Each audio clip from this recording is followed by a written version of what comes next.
Hello, highly sensitive person, and welcome to this week's episode of the Highly Sensitive Club. This is episode 93, and one of my very first episodes touched on the topic that I'm going to talk about today. And I have a little bit of a reinforcement of this concept. I'm going to create more nuance to it, and I'm going to flesh this out a little bit more with some client examples and with a particular example from my life recently that was so huge. I had to share it. Today's topic is about being the creator of your life. This is about stepping into a creator mindset and getting out of feeling like you're at the mercy of your life or situations or tasks on your to-do list. This is really, really important because so many of us highly sensitive people crave excellence. We have such a vivid imagination. We have these intense thoughts, these big feels, and we want to experience this full and vibrant life with a lot of meaning and a lot of purpose. Because we have such strong desire and because our mind is so active, we can get caught up in the doing of things or in the situations of the world, trying to process it all at once. We can get into this default mode where we're literally just going through our day reacting to it. We narrate what's going on in our thoughts. We ruminate on the past. We have anxiety about the future. Maybe you do a little bit of shadow boxing, which is when you're thinking about a future situation and you start preparing your arguments or anticipating all the different ways that the interaction could go so that you feel like you always have an answer.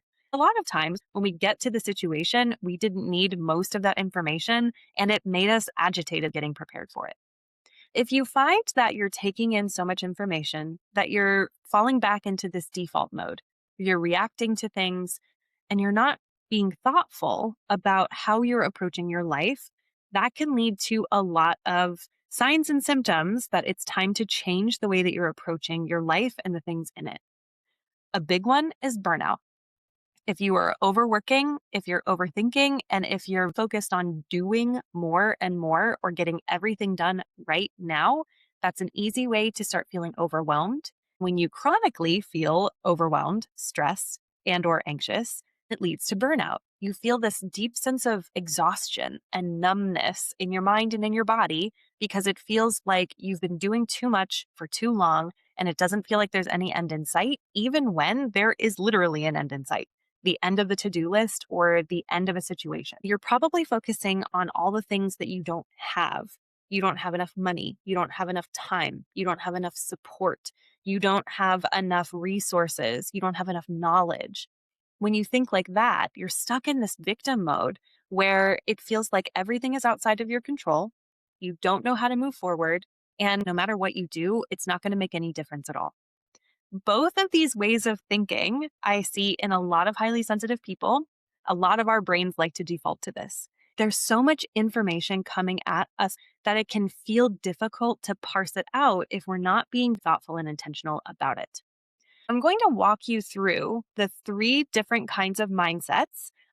The victim mindset is when I have more money, time, resources, I can do more, and then I can be the person I want to be. Then I can be happy. Then I can be satisfied. Then I can be excited. You feel like fate or luck or chance or the universe is just not on your side, and you are at the whims and the mercy of the world around you. This is a really painful way to live because it feels like everything is outside of your control. The other mode that tends to be limiting is sneaky because we live in a society that values productivity, progress, and activity. This is the worker mentality. The worker mentality is the more I do, the more I have, and then I can be the person I want to be. Again, being the person you want to be, feeling how you want to feel is at a distance because you have to work and work and work to get there. When you trace your steps from this thought, I have to do more in order to have more time or more energy, you feel pressure or anxiety or stress, you rush, you ruminate, you overthink things, you procrastinate, you get caught in perfectionism. The longer you're caught in this mentality that you just have to do more and more and more, the more likely you are to stall yourself and make the experience really uncomfortable trying to get there. The antidote to both the victim and the worker mindset is the creator. The creator mindset is I am the person that I want to be first. When I feel that way, when I think that way, then my actions and the doing becomes clear and the having will follow on its own. When you're in the creator mode, you can decide what you want in your life, who you want in your life, and how you want to feel about those things. So you literally open up all choices for yourself. I'm going to give you a couple of examples. It's January of 2026. It's the season of weight loss resolutions. And so many of us have taken action to try to lose weight or to get fit or healthier or whatever it is. And you take the action for a while, but it's dependent on continuing to take the action. It's contingent on your willpower, your discipline, on the situation that you create for yourself. You haven't become a different version. For instance, if you have lost weight and then put weight back on, that's because you were taking actions for a while, but they were still fueled by, I want to lose weight for this particular event, or I want to see if I can do it, or I'm going to be able to do it because I'm following the system. And then if something goes off the rails, or if you reach the goal, but you haven't become that person. So as soon as there's friction to it, you revert back to your old version. This is where the creator comes in, because when you're being the version of you who takes care of yourself, who has a strong body that supports all the things that you want to do, the version of you who believes that you deserve it, that creates a very different result from the same actions. When you take those actions of trying to lose weight from willpower and discipline, your thoughts are probably like, I have to do this. I have to show up. I'm not giving up on this. I have to prove this. Those kind of forcing thoughts. When you're being, you're thinking, I'm taking great care of myself. I'm making this a sustainable habit. To feel like a healthy and fit person, that's just who I am. I can take lots of different actions and still get to the result of being the healthy, fit version of me that I want to be. That's just one example. But I want to bring this up in relationships too, because I've been doing a lot of relationship coaching. And it's very easy to think that the other person is the problem. If the other person changes their attitude, if they change their behavior, if they just speak to you differently, then everything can be fine. When I have someone treating me the way that I think they should treat me, then I can treat them well. Then we can both be happy. It all starts with making them responsible for your happiness or your satisfaction. So when you come back to yourself as the creator, you show up in a relationship knowing I'm a fabulous partner. I am really generous. I'm affectionate. I love being kind to other people. I'm patient even when the other person is not responding the way I want them to. Think about how different that feels going into tough conversations or just deciding what you want to do when you're spending quality time together. When you show up knowing, I know what I want and I know the person I want to be, and I'm going to continue being that person regardless of what the other person does, you feel powerful. You can do this in your work. You can do this with fun. You can do this around time. Ooh, time is always a juicy topic for me. I'm regularly shifting my thought process and the way I'm being around time. There are so many different areas of your life where this can play a huge role. When you're showing up as the worker, you're constantly thinking, how do I do this? I don't know how to do this. Can't someone just give me the playbook? I will follow the playbook. You have to design it yourself. You get to design it yourself. It's the privilege of designing your life and being the creator of it. No matter what topic you choose, when you get into the space of being the version of you that you want to be first, everything gets easier. When you show up with belief in yourself, in possibility, in opportunity, it feels lighter. You feel inspired. You feel creative. You feel motivated. And when you feel that way, time goes faster. You don't spend a ton of energy on anxiety and stress. You take the actions and you continue to progress. I've seen this a lot with my clients who are like, oh, well, the other person just needs to act differently. Or I just need to get all of these 50 million tasks done and then I can relax on the other side. But without being a different version, they're going to continue to get the same result. On the other side of those 50,000 tasks is going to be another 50,000 tasks because there's still the person who puts 50,000 tasks on their list. If they're waiting for the other person to act differently and they're not communicating or they're not shifting their own being, there's not going to be any shift. It only takes one person to shift a relationship. You changing your energy can completely change the way that they respond to you. You literally have the power and the resourcefulness to change the dynamic and the energy of a situation just by changing who you are and how you're showing up. This is where the true power of being a highly sensitive person comes in because we are so empathetic to other people and we're so aware of situations and people around us that when we're able to assert our own sense of control over the energy and the vibe and how we create a space for people, suddenly our high sensitivity becomes the superpower. We actually get to set the dial on the emotion we want the vibe to feel like instead of just sponging up whatever the environment is. Here's an example that I had in my own life. My theme for this year is health.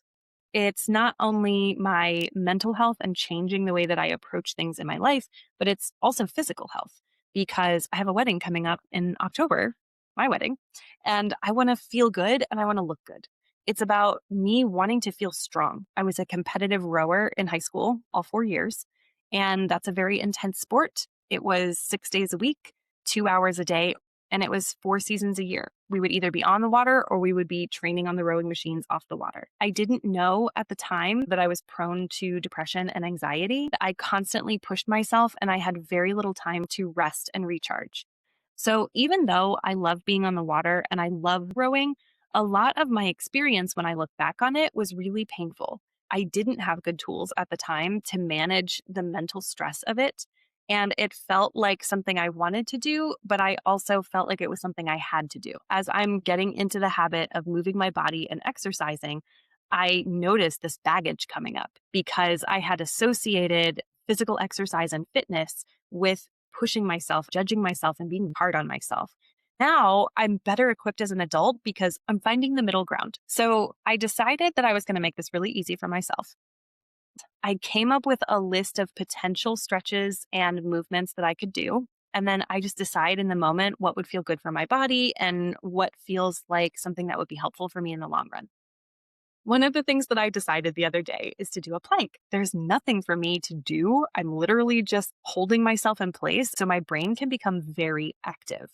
Typically, due to my association with exercise, that it's hard and it's uncomfortable and painful and difficult, my original thoughts were, this sucks. This is painful. This is so hard. When is it going to be over? I can't wait for this to be done. Why am I even doing this to myself? When I thought those thoughts, I'm constantly looking at the clock. It feels like time has literally slowed down. It is so painful. Finally, the minute ends and I just collapse on the floor. Wednesday, trying the plank, and I'm like, I want to be a different version of me. I want to be my fit, healthy self. So I'm going to try thinking new thoughts in the middle of these planks. I set my timer for a minute and I started talking to myself. I'm strong. I'm becoming more fit. My body can support me. I can do anything for a minute. I'm fighting for my future self. I am a healthy person. I can do anything. I've done this before. As I was saying these thoughts to myself, I noticed that my screen had gone blank because apparently I hadn't actually hit the button to start the alarm. So I thought, I don't know how long I went, so I'm just going to start again. My first experience was that it was painful. It felt slow. I felt heavy and drained afterwards, and it was not fun. Simply by changing the way I was talking to myself, it allowed me to do more than twice as much as I'd done before. I got up feeling energized. I was able to lift myself up instead of collapsing on the ground. And it literally made my experience of the time go faster. It didn't feel like a minute at all. It felt like maybe 20 seconds, 30 seconds, because I was directing my brain into the person that I wanted to be, being strong, feeling fit, fighting for my future self. That made everything change. It was the exact same action, but I changed the way that I approached it and the way that I thought about it, which changed the experience of what it felt like. I was thinking about the possibility that that creates for me, that I can get back on a rowing machine or I can get back on the water and it doesn't have to be that painful mental experience anymore. By learning this skill, I can grow into the version of me that I want to be. And then I can transfer that into my business. I can transfer that into my relationships. I can transfer that into my time. Learning one skill in one area is translatable to any other area of your life. You've become the person who learned the skill, and you have the skill forever. That's why anyone can develop a creator mindset. I used to be one of the most harsh self critics. I had a very anxious, very stressful experience of my life. And I've become someone who can find meaning in 2 minutes of plank exercises. You can develop this skill too. You get to choose this for yourself at any time. You get to step into being the version of you that you want to be, and it just compounds. It becomes your new habit. Once you have it, you've got that skill for life. Every time you choose how you want to feel, how you want to think, what actions you want to take, how you want to behave, regardless of the situations or the people around you, that is when you get to be the designer and the creator of your own life. I hope you enjoyed this episode. And if you're like, yep, this sounds like a great concept, I really don't know how to do this for myself, book a consultation call with me. Visit me at stephanielinn.com. That's Linn. And I will see you on the next episode.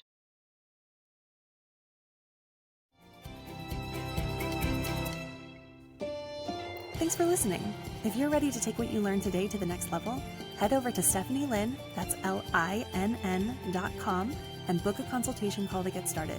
I can't wait to see you there, my dear HSP.